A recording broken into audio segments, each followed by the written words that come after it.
Hello and welcome to Salty About Health. My name is Dalaney Algier, and I'm here with my mom and co-host, Mary. So, Mom, why are we salty about health? Good question.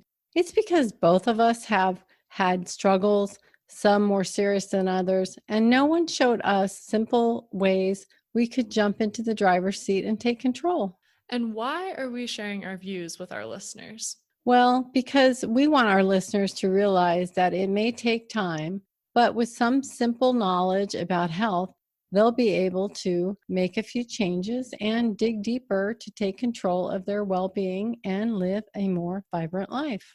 That's fantastic. But right now, before we get into all of that, we just need to do some housekeeping. Here we go. This is an opinion-based podcast. This is not in any way offered as a diagnosis or treatment for any disease, illness, or infirmity for physical or mental condition or any other condition you may have. We are not doctors or practitioners of any kind. Persons needing medical care should obtain it from a medical practitioner. So, consult your practitioner before making any health decision. The opinions offered here in this podcast are ours alone. Again, we're not doctors, and the banter you're going to be listening to is our view and our view alone.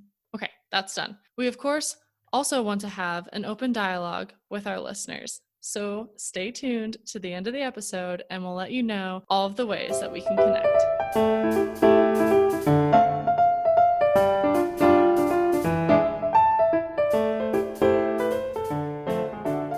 Welcome, everyone. We are so happy you are back and joining us for lucky episode number 13. Today, we're going to talk about Candidiasis, something my mom had to deal with and many others unknowingly suffer from, but rarely realize that it is one of the reasons their health is suffering. She's going to talk about how she figured it out and what helped her recover. That's right, Dalaney. I was losing my mind and didn't know why. Of course, again, the doctors just told me I must be depressed, middle-aged woman, and I should take antidepressants. That's the answer we always get. Yes. I Even me, no. I knew this wasn't the issue. Unfortunately, too many antibiotics in the past, sugar and wine were partly to blame also. Aw, not wine. Not wine. Yes, wine. Everything you think is good for you, right? Right. LOL. Yes, wine is so great for you. Wine, sugar, antibiotics. So what exactly is candidiasis, which I thought was candidas? Candidiasis is an overgrowth of Candida albicans, a single-celled fungus that is always present in the genital and intestinal tracts. If it is present in disproportionate quantities, however, it can cause infection. A lot of our listeners will think of diaper rash, vaginitis, and thrush, but there is so much more. Invasive candidiasis is a serious, progressive, and potentially fatal infection that can affect the blood, heart, brain, eyes, bones, and other parts of the body. It's a very smart fungus and can change forms in the intestinal tract, and over time, the fungal candida cells permeate the lining of the gut and become systemic. Once this happens, yeast can clog your organs, create fungal sinus infections, brain fog, and terrible rashes. And again, so much more. Wow, that's really ominous. How did you even figure out that you had that overgrowth of yeast? Well, I was going crazy and I couldn't figure out why. But first, let me say that the factor that contributes most to candida proliferation and the degeneration of digestive strength is the use of massive and or repeated doses of broad spectrum antibiotics. These drugs kill off all microorganisms in the digestive tract, including the favorable ones, and prepare a fertile environment for the growth of yeast and fungi. which antibiotics do not kill off. Oh, and if you don't think you take a lot of antibiotics, you can easily be getting them secondhand. We consume them in our foods. Antibiotics are routinely injected into the animals we eat, are present in their feed and water, and are legally allowed in our milk and dairy products. I also had ear infections growing up, so I was pretty much raised on antibiotics. But again, it only takes one round of antibiotics to mess up your gut. I'm not saying we should not take antibiotics, but we need to pay attention to our guts when we do have to take them.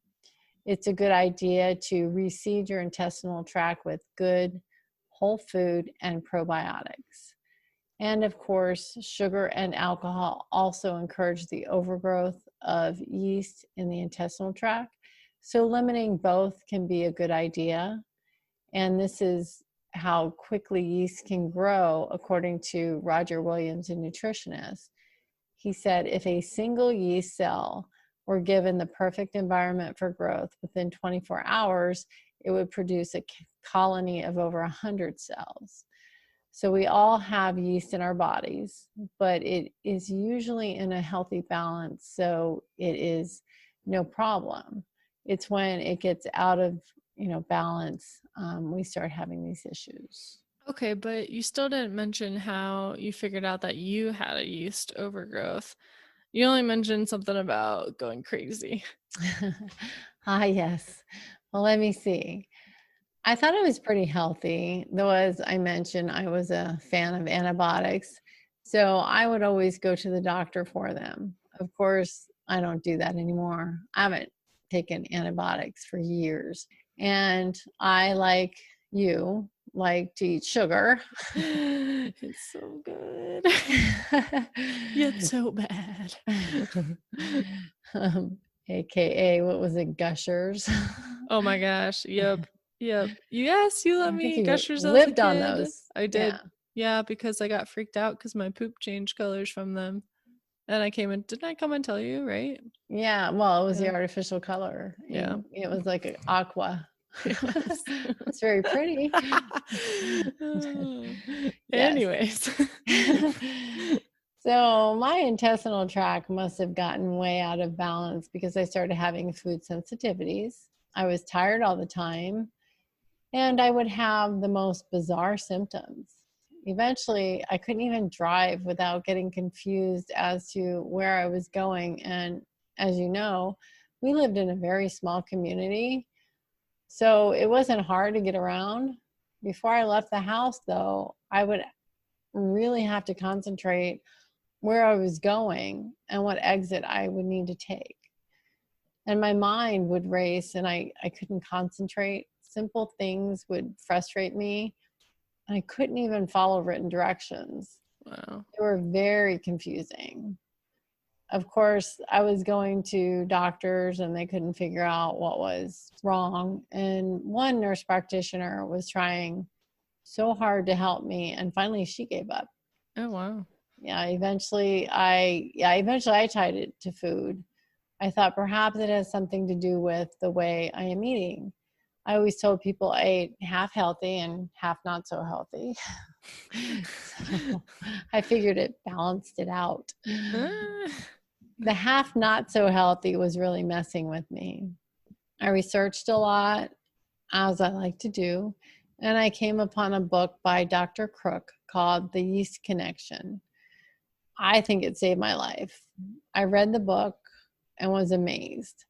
I had no clue food could do this to you and why.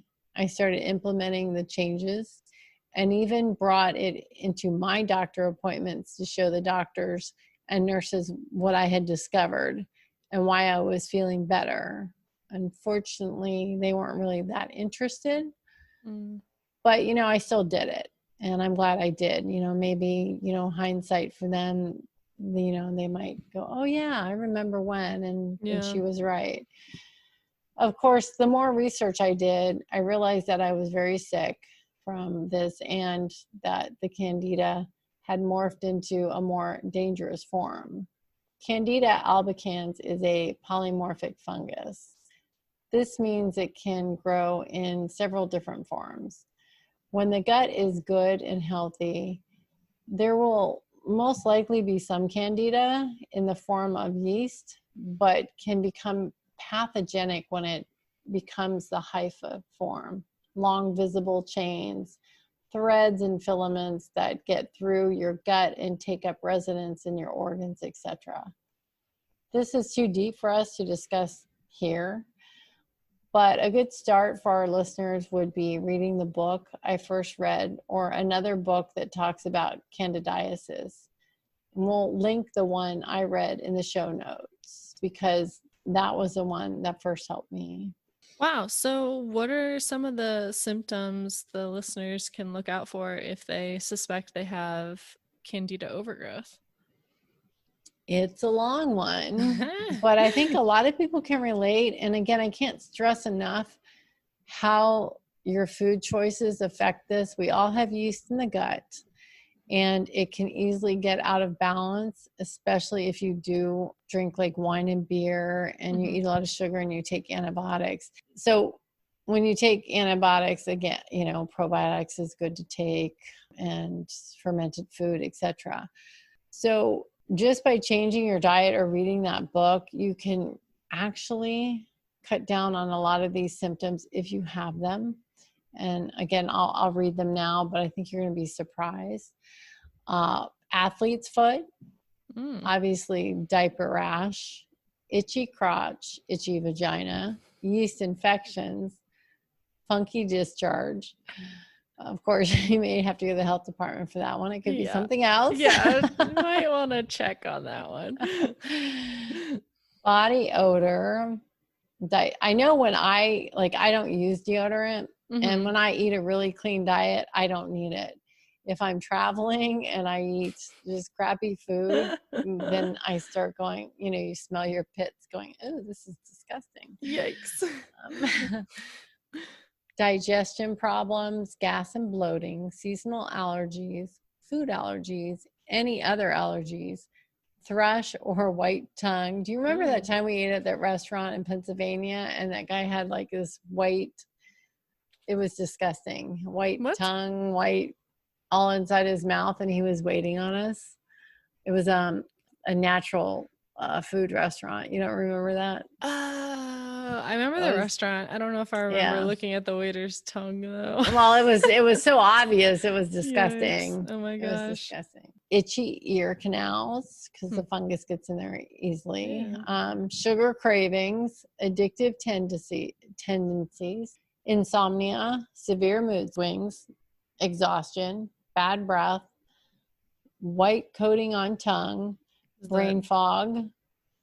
I know I'm being extensive here, but honestly, I see it all the time in our office. If people just stop eating a certain way and really work on getting the antifungals into their diet, you know, natural ones, it's amazing how a lot of this can go away. Well, and I was just asking what's the difference between white coating on the tongue and a white tongue?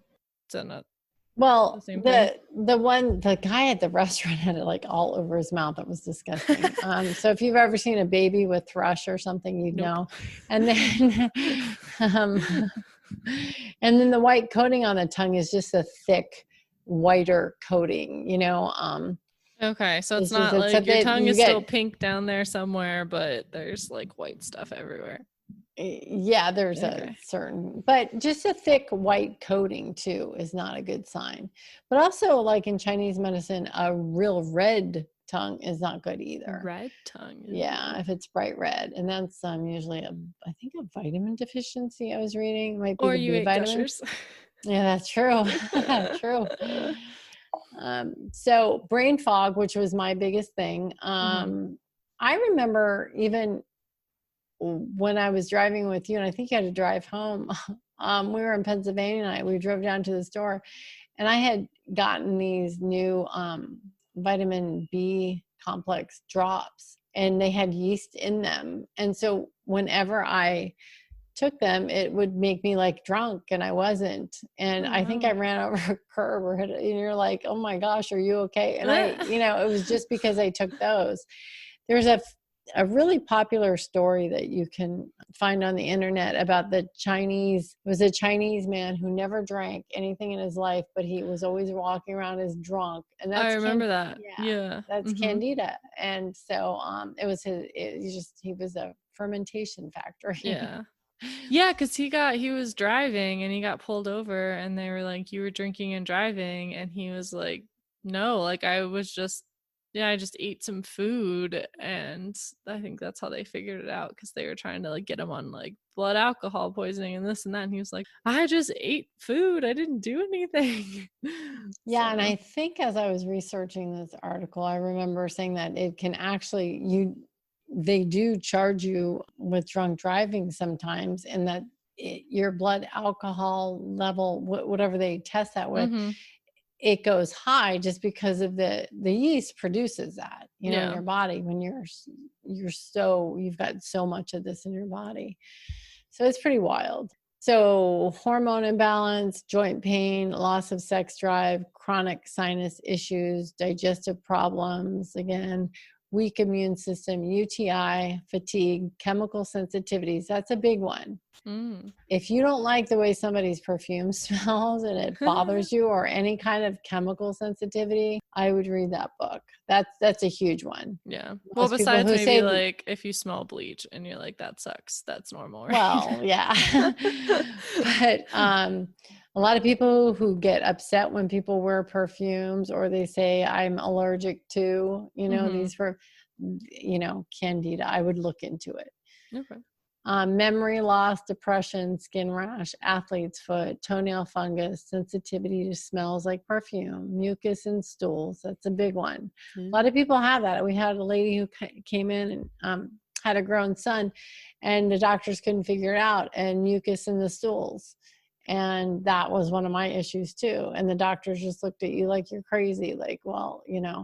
that's Candida. Well, that can also, because like I figured out when I was doing the parasite cleanse, a lot of them look like mucus too. Like that's, or what? No, what did I tell you? It was your intestine, because it's so attacked, builds up. It's almost like scar tissue, like the intestine's version of scar tissue.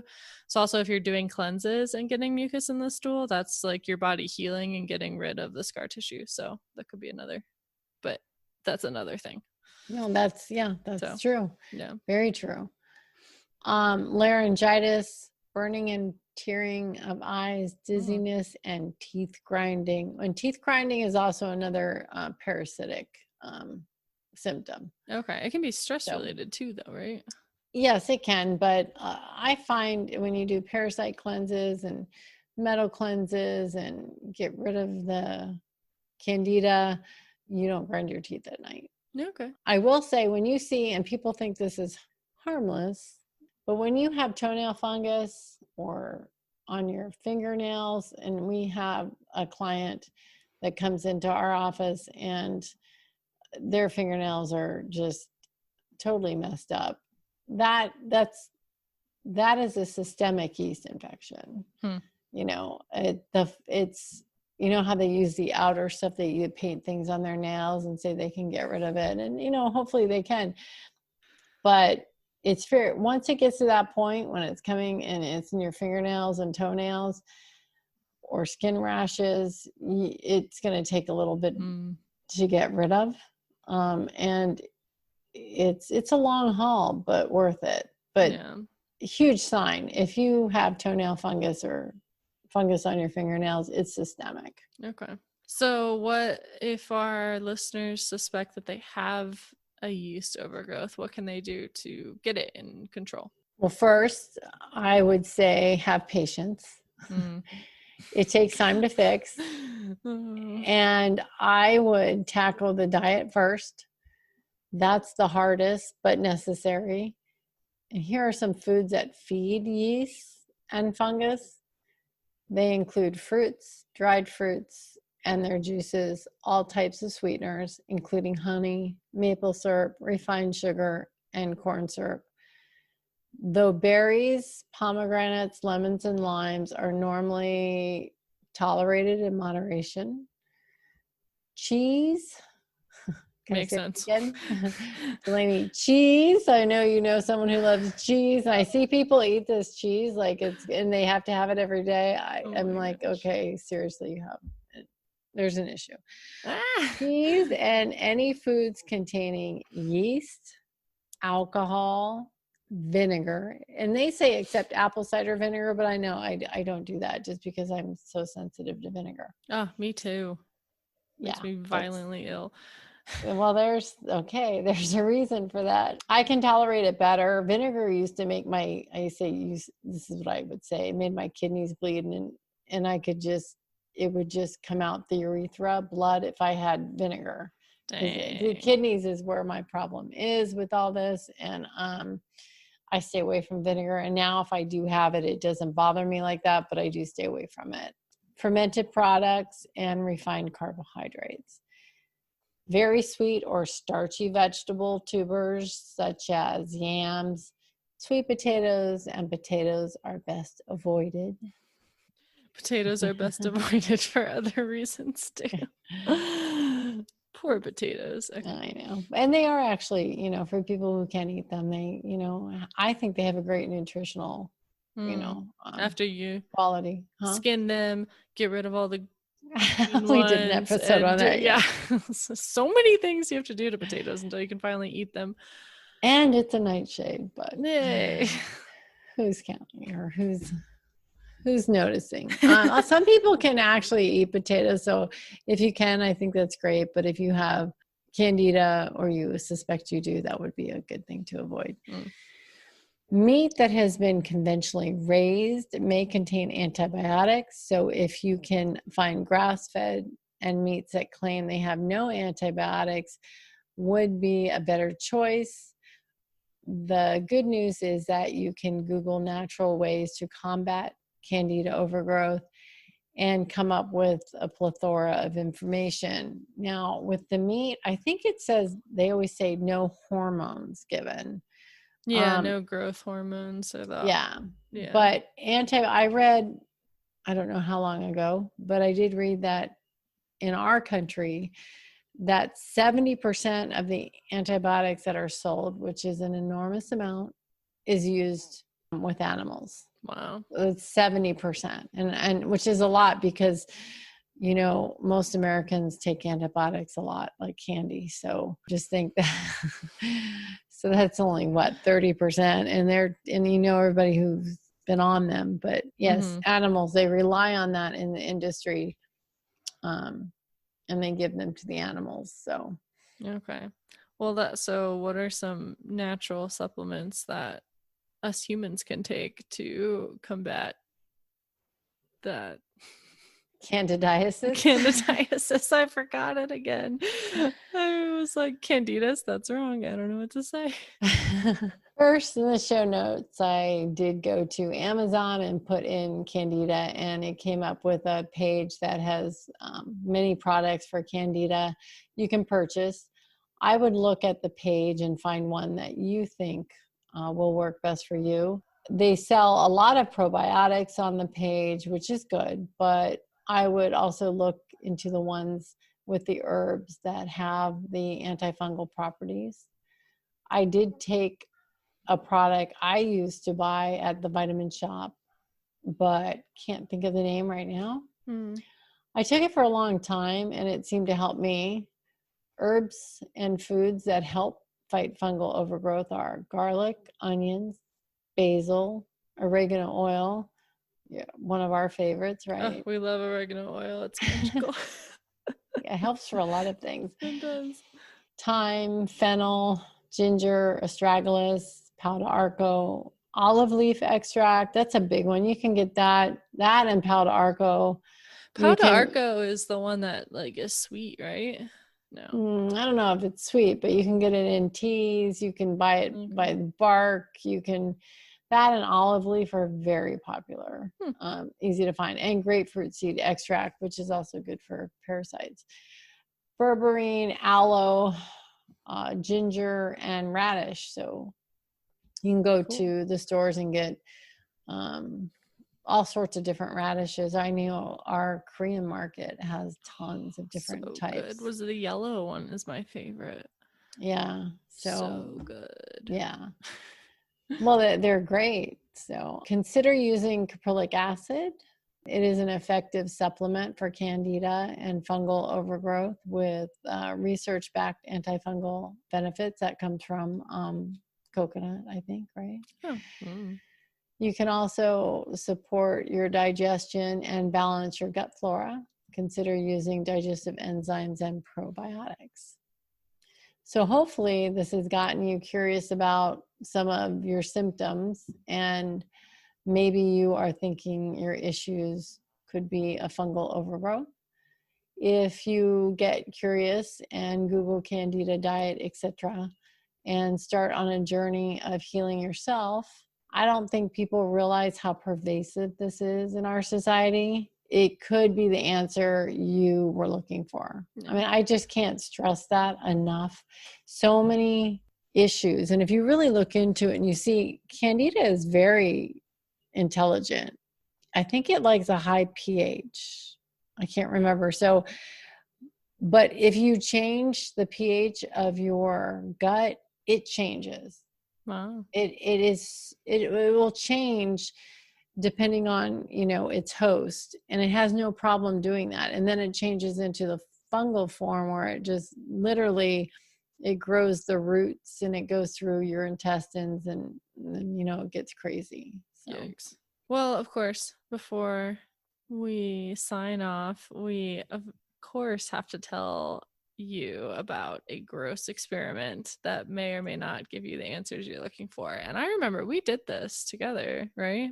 We did. And we've done this. I was going to tell you before this podcast we should do it again, and I totally forgot. Oh my gosh. So. Well, we'll do it. We can still do it before, and we will post pictures on social media for our results. And it's probably going to be like Mom's fine and I have it now or something ridiculous, but it's fine. So. Oh, I don't know about that. I had a lot of wine at your wedding, so that kind of kicks it starts it up again.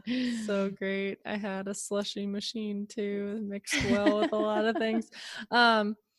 Okay, so what is this mysterious test? This is a no-frills, low-cost home test assessment that you can do to see whether or not you have Candida overgrowth. Of course, as with any test, there's a high risk for false positives or negatives. There could be other issues that give you a positive for Candida, but you may be dealing with something else. But, it's a good start. So this is called the spit test, and I will now explain it. Okay, so here are the steps. First, upon waking, before consuming anything or even brushing your teeth, spit into a clean glass of water, which you, of course, as a responsible person, put next to your bed the night before, or if you're me, just like hang on and go to the kitchen and make it happen. Anyways, don't be shy and really hock a loogie and get it in there. Okay, so step 2. Observe over a 15-minute span, and the following outcomes will determine if you have an issue with Candida albicans. Did I say that right? I think you did. Cool. Okay, so first, if you spit and it stays at the top, and you see thin little strands that look like strings or spider legs extending downward, then you, my friend, unfortunately have a Candida issue. If you spit and it floats to the bottom and looks cloudy, you also have a Candida issue. Psych. Okay. If you spit and it stays suspended in the water and looks like little specks are floating around, then you have Candida. So if the only possible way out of this that you don't have Candida, because I literally sat here for a second looking at the picture we have and I was like, so what is a negative? The only negative is if negative as in you don't have Candida. Outcome, yeah. A negative outcome, thank you. You spit and it stays on top of the water and it is clear after an hour and there are no gross little spider legs coming off of it, then Candida is not your issue.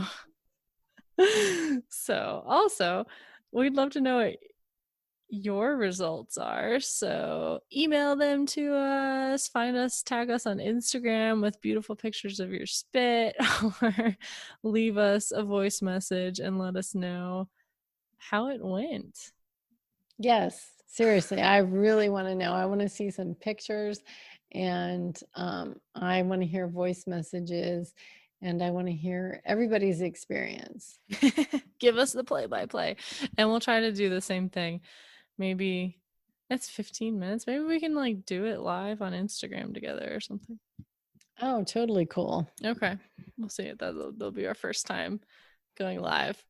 Well, thanks everyone for listening. And again, we want to hear from you guys. We always want to hear from you guys. Please, please, please reach out to us. And here are just a few ways that you can do that. You can reach out via Instagram and Facebook. Find us at Salty About Health. Even Snapchat at Salty Health. You can email us at saltyabouthealth@gmail.com. Or if you just want to find all that in one place, check out our website, saltyabouthealth.com. We've got all the ways for you to listen and connect there. And finally, if you like what you hear today, leave us a review on Apple Podcasts or wherever you listen. We really appreciate it. So, Mom, if they want to hear from you on social media, where can they find you? Okay, I am a certified health coach and I do coach one-on-one. So if you're interested, you can contact me at mary@feedyourselfhealthy.com.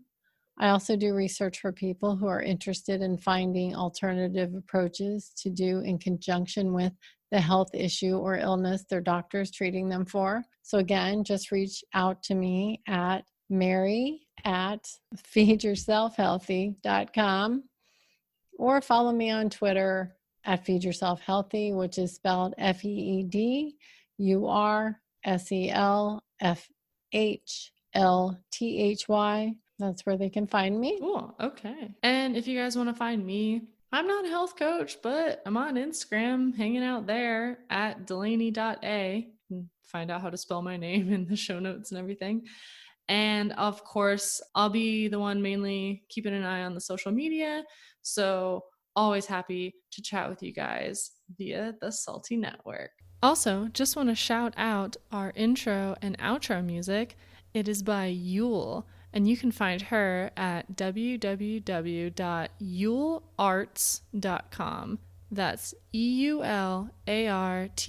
You can also find her on Instagram at Yule_arts or Spotify and YouTube. Check her out. Her piano music and everything else is amazing. And until next time, stay salty. Stay salty.